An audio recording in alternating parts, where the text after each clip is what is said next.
Hello and welcome to the Night Feed.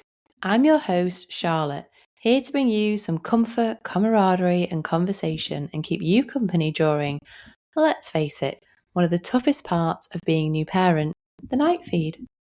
Tonight's unpaid sponsor is Flashing the Postman. Yes, I was feeding the baby. And yes, I did answer the door whilst feeding the baby. And yes, a lot more of my boob was visible than I thought. How's that for your Tuesday morning? Which actually leads me on a quick segue to all the TikTok videos I've been seeing popping up at the moment. And it's about feeding in public. Ladies, please don't be afraid. If you're a first-time mom and you're new to breastfeeding, yes, you probably might feel a bit daunted feeding in public, but the amount of videos I've seen of new mums investing in big cover-ups or using muslin squares to cover the baby's head while they're feeding, if you're doing that because of the other people in the room, please don't. I mean, if you're doing it because you prefer to do that for yourself, fine. You know, you feed however is comfortable for you. But if you're doing it to protect the feelings of the other people, then I really wouldn't worry. I think you're feeding your baby. That's the priority. Don't you worry about what other people think. In fact, when I had my first, I did use a muslin square the first few weeks when I was out and about. And then I built up the confidence to basically feed and not worry about covering up. But the way I feed is I literally pull my shirt just above my nipple, put the baby on, and you actually can't see anything. That's how I prefer to do it. I know some people will happily whip a whole boob out and that's how they will feed. I know a lot of the breastfeeding friendly clothes I find actually mean that you're more exposed sometimes. I mean, some of them are just like shirts. And I think when you have to unbutton a shirt, you end up being more exposed. Whereas when you just pull up a t-shirt or pull up a sweatshirt, for example, you're less exposed. And I've fed in public and had people come and chat to me, had a 10-minute conversation for them to go, oh gosh, I didn't realize you were feeding. And I'm like, oh, don't worry, it's fine. I'm not bothered at all. And, you know, they clearly couldn't tell. So you have to feed however makes you comfortable. But I just wanted to put it out there that if you're feeling like you're worried about what the people think and you're trying to protect their feelings, then please just think of you and the baby and think however you're comfortable feeding, go for it. Don't feel like you've got to hide anything. So I just wanted to put that out there because I saw all these videos and I thought women shouldn't have to feel ashamed. Women shouldn't have to go to like a little cubby in the back of a cafe to feed. You know, you don't have to do it in such a way that you've got both boobs out. You know, it doesn't have to be like really visible if you don't want it to be. It can be really discreet. So I just want you to have the confidence to go for it and not have to worry. Last week, we went to North Wales for a couple of days, and I have to apologise. I was going to do a holiday podcast, and things just happened and got in the way of things, and I ended up just having a really restful few days that was really needed. Because let me tell you, the jump from 2 to 3 has, in my opinion, been harder than the jump from 1 to 2. And everyone else told me, oh no, you've gone from 1 to 2, you've got into multiples, it's fine. But I think what we've been struggling with most is that our hands are never free. You've either got the older 2 or you've got the baby. And yes, you can have all 3 on your own. And yes, we do that. But it's obviously much easier if we split the children. And for example, I've just come from helping with bedtime. So we all went up. We each helped put the pajamas on, and Jason's currently putting them down. I was like, I'm going to go down. I'm going to do the podcast. I'm going to go and do the podcast. So I've got a sleeping baby on my lap at the moment while Jason puts the older 2 to bed. And it's just the juggle, and it's wonderful. Don't get me wrong. If you're expecting your third, it's amazing how this little person can come along and it'll feel like you've just known them forever. He's just slotted in, and it's wonderful having him here. It's just quite funny, the daily juggle that has gone up a level. So we went to North Wales. My parents have a caravan there, and they took the older two for us for a few nights. And Jason and I and the baby had a hotel. Oh my goodness, it was so nice, just chilling. And it's funny because we met a couple there who must have been in their 50s, and they had a son with them who was at uni, and they were like really cooing over us as if we were a brand new parents. And they were like, oh gosh, it'll go so fast, you enjoy these early months while they're so tiny. And oh, they were really like cooing over the baby. I said, oh well, we've actually got a 3 and a 4-year-old, and I said, actually, this is a break for us. And the partner was like, and what a break that is. And it's funny because when you're a first time parent, having one newborn can feel completely consuming. I still remember it now, thinking, you think about the minutiae so much more. I think it's like, when do I feed? When do I change the nappy? Which boob did I do last? When she napped? When has she woke? How long she should be awake for? And you kind of get bogged down by everything so much that I think almost being a first time parent, you're more nervous and you're more anxious. You know, by the time your third baby comes along, having a newborn on the bed while you watch Below Deck, it's like, this is chill. So I think it's funny, and it's all perspective. It's just totally perspective and how it can change. And I went to see, when we were back, I went to see my two nans. They're in the 80s and 90s, and they love seeing my babies. They just absolutely love seeing them, and it's so wonderful to see the joy they bring them. So I went to see both my nans the other day with just the baby, and we were chatting away. And it's funny because when I was changing his bum, they both were speaking about the terry toweling nappies, and it made me think, like, how did you do it? And one of my nans was like, there was no automatic washing machine. It was literally like changing nappies, and cleaning nappies a lot of the day, hanging them on the washing line. And, here I am thinking I'm having a bad day one day, just throwing away a 2p nappy like it's nothing. And it makes you think there's so much when it comes to parenting that bottles down to perspective. And I think the situation you're in right now, whatever it is, you'll have your hard times and you have your good times. And those hard times to somebody else will be nothing. But those hard times to other people will be really hard. And I got talking with my nan, who's 93 next month, about her mum. And I think I've spoken about her on the podcast before, but her mum was 26 when the Second World War broke out, and she had 5 children under 7. And my nan was the oldest at 7. And she was telling me that she would go to the park in Liverpool where they lived with the 4 other children, while her mum would go and work in a bakery. And she would take these 4 children, babies really, to the park with sugar butties, which are like bread with sugar on. And I said to her the other day, I said, what did you do when you heard the air raid sirens? What if you were out and about with 4 babies as a 7-year-old? What did you do? So we knew to go to the air raid shelter. We knew that as soon as we heard that, we would go from the park as quickly as we could to the air raid shelter and stay there until the sirens stopped.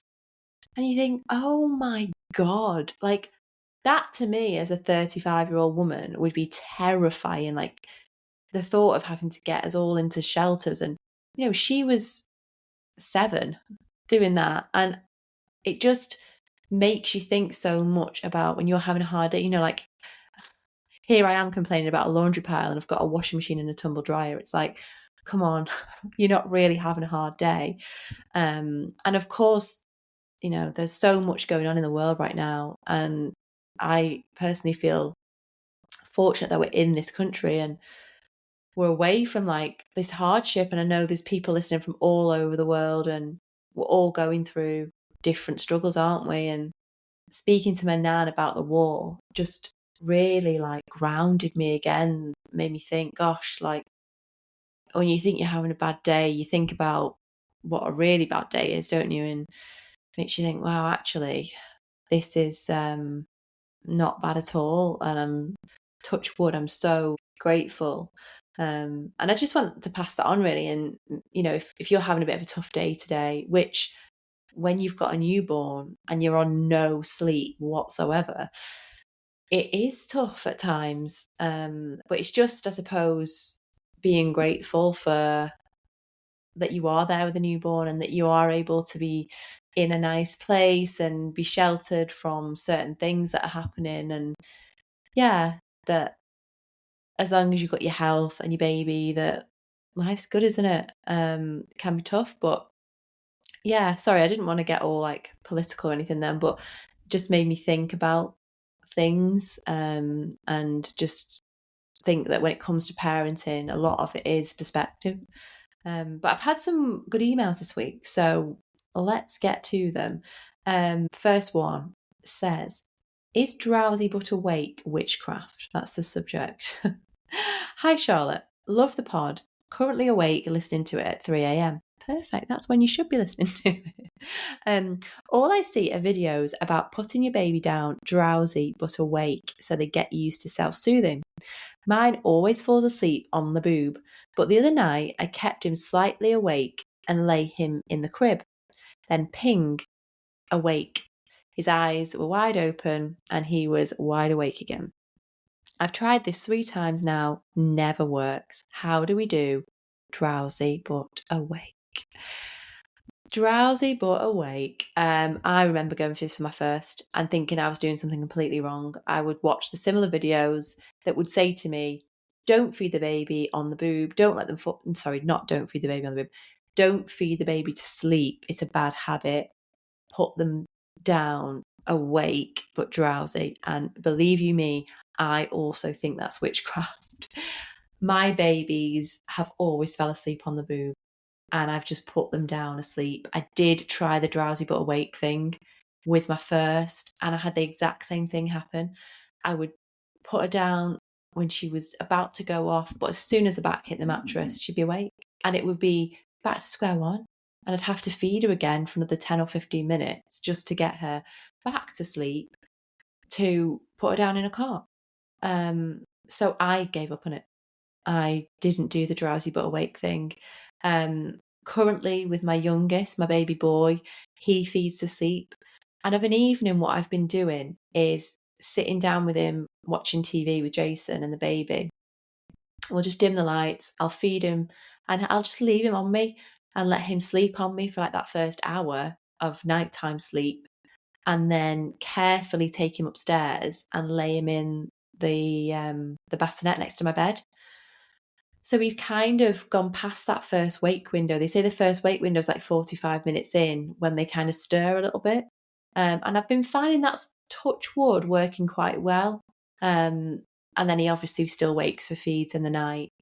But to answer your question about drowsy but awake, personally, I really struggle with it. And I did try it and it just made me more frustrated and it made her more frustrated. If you can do it, and if it's working for you, great, because I think it sets them up better for self-soothing, doesn't it? That they can get themselves off to sleep. I know that's the target here, that you can put your baby down, they'll lie in the cot for a minute or two, and then they'll fall asleep. That's what everyone's kind of gearing towards. And I get that because when they become toddlers, being able to put them down in the bed, say goodnight and let them fall asleep themselves is the goal, I suppose. If you're like me that currently still isn't really happening with my toddlers. They like us to be in the room while they fall asleep, which it's not going to last forever. It isn't going to last forever. And with the baby now, my newborn, like I say, haven't been doing the drowsy but awake. He feeds on the boob and he goes down fine. And I actually saw a really refreshing post the other day from a sleep coach, because I get a lot of the time it's these sleep coaches who giving all this sleep information, and sometimes it can be really overwhelming, and you're getting opinions from these professionals, or they say they're professionals, loads of different things, and it's like one says this, one says the other, and you can be doing one thing and then all of a sudden you'll think, oh, but the other one said this, so that mustn't be right. And it can make you question everything. And then I saw this other post from an older lady who said, we didn't have wake windows in my day. We didn't have not feeding to sleep. We didn't have cry it out. We just followed the pattern of the baby, and we let them sleep when they were tired, and we let them nap when they were tired. We didn't worry about wake windows. We didn't do anything scientific. And it made me think, God, yeah, back then, they weren't, back when my great grandmother was raising 5 children during the war, I doubt there was much chat about wake windows. I know it was a different time back then. And don't get me wrong, wake windows have worked for me in terms of understanding how much sleep a baby needs.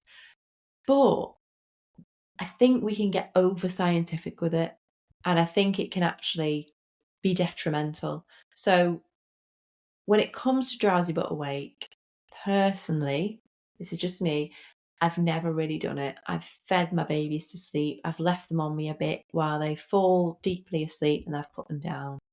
And yes, they sometimes wake straight up when they go in the cot. It's what babies do. They want to be with you. I saw this other thing. It said 9 months in you, 9 months on you, and 9 months next to you. And it's basically explaining how babies, they think they're attached to you, don't they? They think they're part of you still. So you're not doing anything wrong if your baby wakes when they go in the cot. It's not that you've got an awkward baby. It's not that you're not doing it right.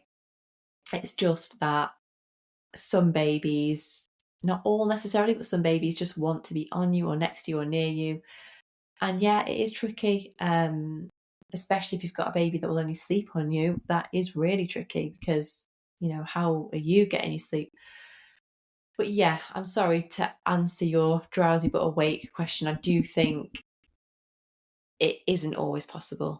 There are some that will do it, there are some that won't. But if it's stressful for you and if it's not working for you and you feel like you keep going back to square one when you're doing it, then my advice and what I personally did was just fed them to sleep. And you will get there. They will get older and they will go to sleep themselves. So I hope that helps. And thanks for your email.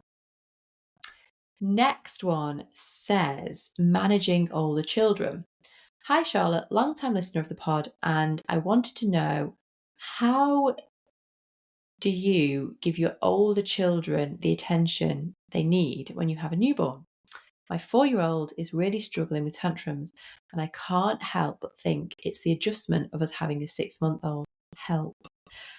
Wow, that's interesting that you've sent that email, because it's kind of what we've been going through lately as well.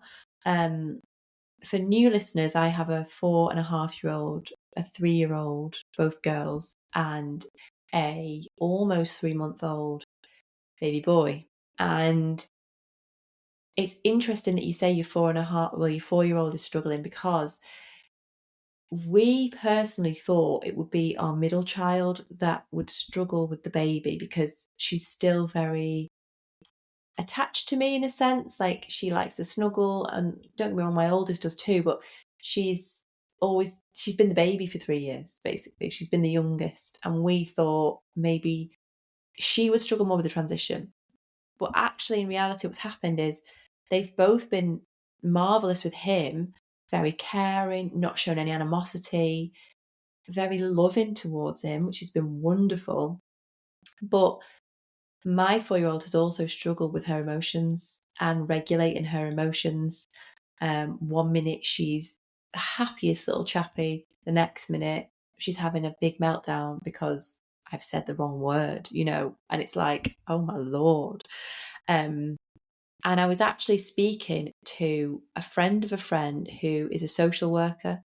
And I was saying, she's 4.5, she's about to start school, and we've had a new baby. I said, is that just kind of a recipe for unbalanced emotions? And she said, yeah, of course. It's all new things. But she actually said that age group, so 4 to 5-year-olds, have big hormonal shifts. And I never knew this. She said, you think of hormones as what we get when we have periods or what we get when after giving birth, like an older thing.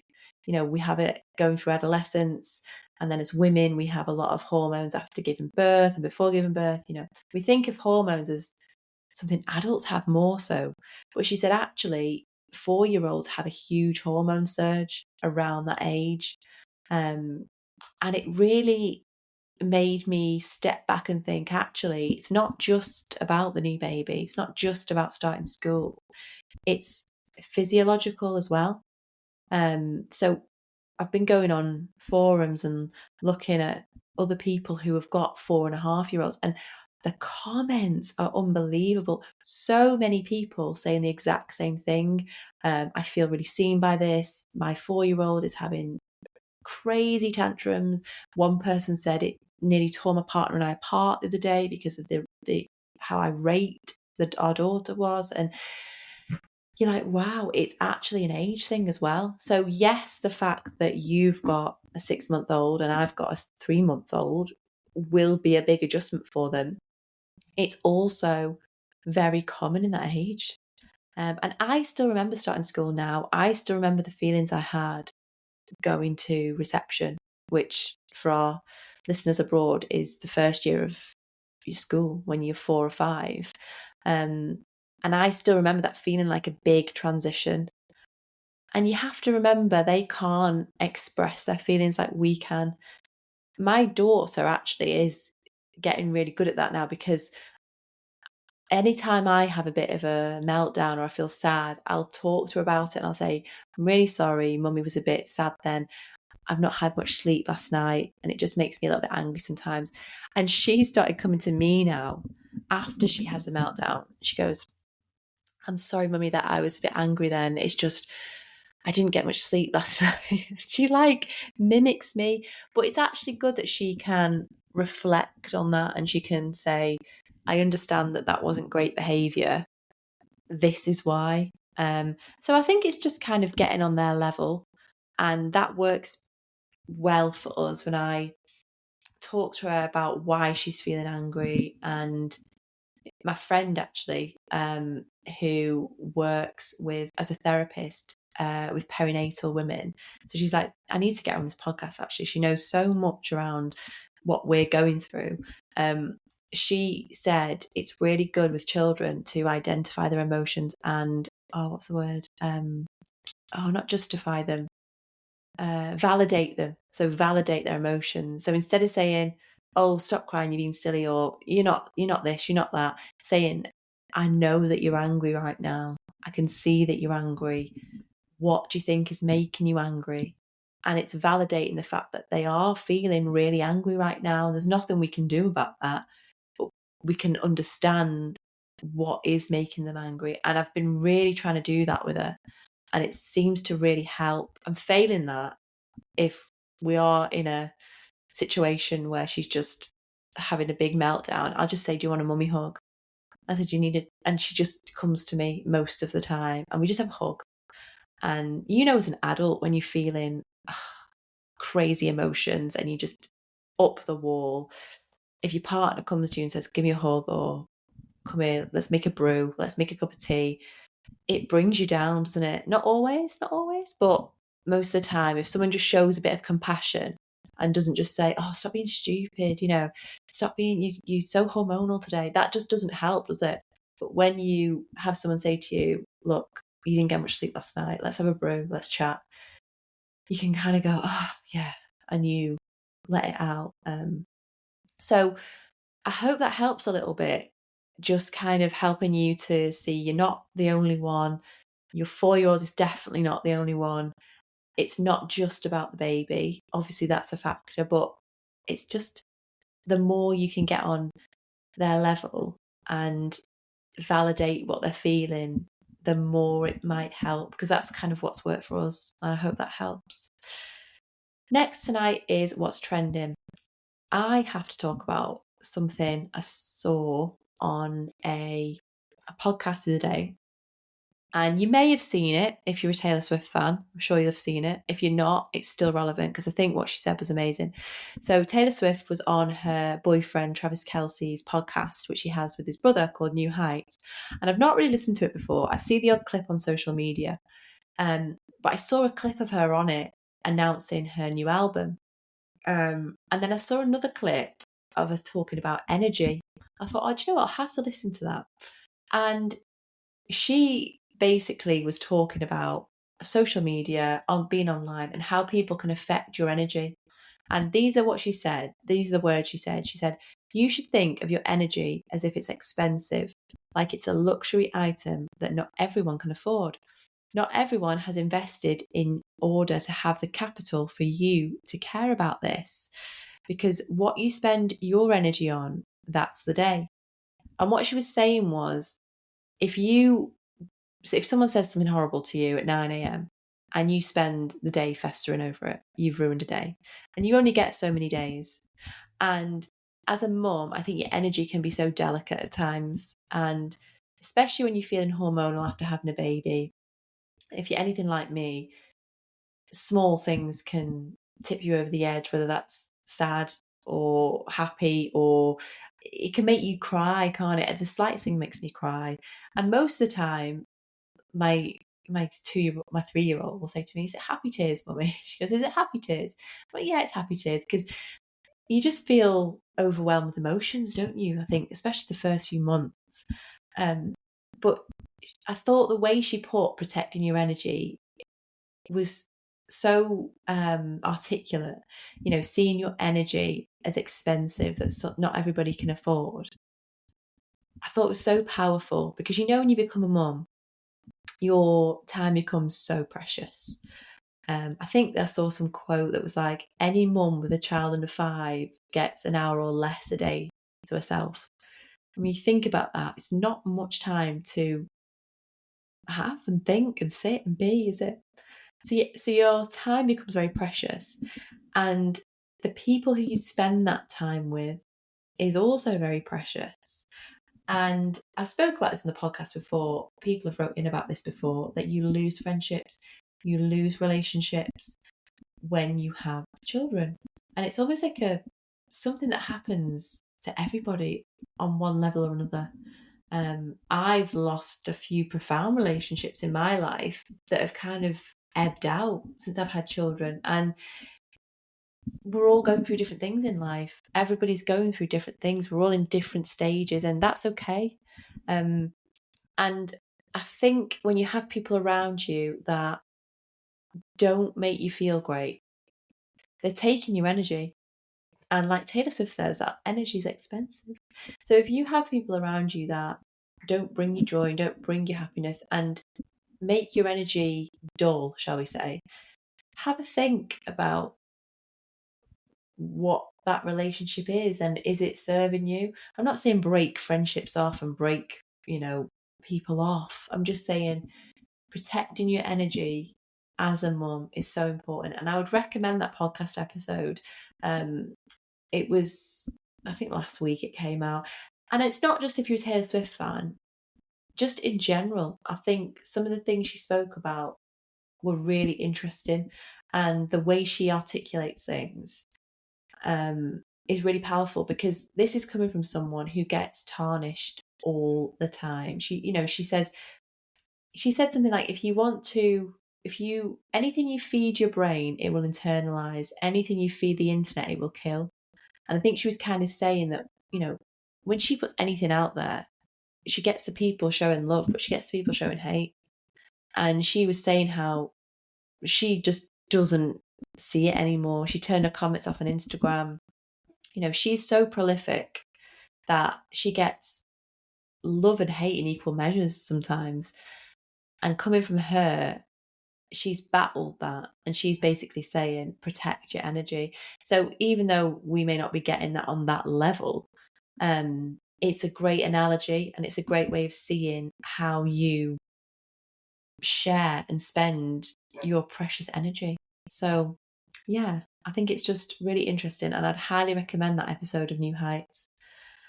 And finally, my self-care tip tonight is heed Taylor's advice. I know I've just said this, but think about, and I'm going to think about this a lot more, how you spend your time in the day and what you look at, what you read, what you see, and how it impacts your energy directly. I've spoke about this so much in this podcast, about my relationship with social media, and how when I've taken weeks, even a month here and there, to release the shackles of social media, come away from it, I have felt so much brighter. And I wouldn't say I'm depressed. I wouldn't say I'm a down person. I would say I'm generally quite upbeat. But it made me feel even better just putting that phone away, and not doom scrolling. So if you can reduce the time you spend on social media next week and see it as protecting your energy, all these people that you see on social media, unless they're friends or close friends, we don't know many of them, do we? All these people that pop up on Instagram, and they're sharing their life, and they're sharing their wins, and they're sharing their joy, isn't always positive. And when you come off social media, how do you feel? Do you feel elated? Do you feel happy? Or do you feel a bit low? Or do you feel like you've wasted time? I had a bath the other night, and I spent most of that precious 20 minutes or half an hour on TikTok. And I put my phone down. I was like, why have you just filled your brain with stuff you don't need to think about, you don't need to know? Some of them are really emotional videos, like harrowingly emotional videos that really brought me down. I was almost crying at one point. And you think, as a new mum, you've already got so much emotions swirling around your head. You then fill it with more about people that you can't help, that you can't be there for, that you're not with, that you don't know. And it can really bring you down. So my self-care suggestion this week is to just reduce social media. I'm not saying come off completely, but I'm saying when you find yourself doom scrolling, think of me saying, put your phone down. Just put your phone down. Pick up a book, listen to some music, watch the telly. I think watching a series is far less harmful because you're engaging in something rather than flicking between tabs, flicking between social media, flicking between this and that and this and that and this and that. And by the time your evening's gone, you've just wasted it looking at stuff. So at least when you watch something, you're kind of completing a series, or you've seen something, you've learned something. So yeah, I hope that helps. And thank you all for being here tonight. Thank you for listening, as always. If you could subscribe and even leave a review, that would help me so much. And again, keep your emails coming in. I absolutely love hearing from you all. The nightfeedpodcast@gmail.com. Wishing you all a restful, happy, lovely, hopefully calm night ahead. Good night.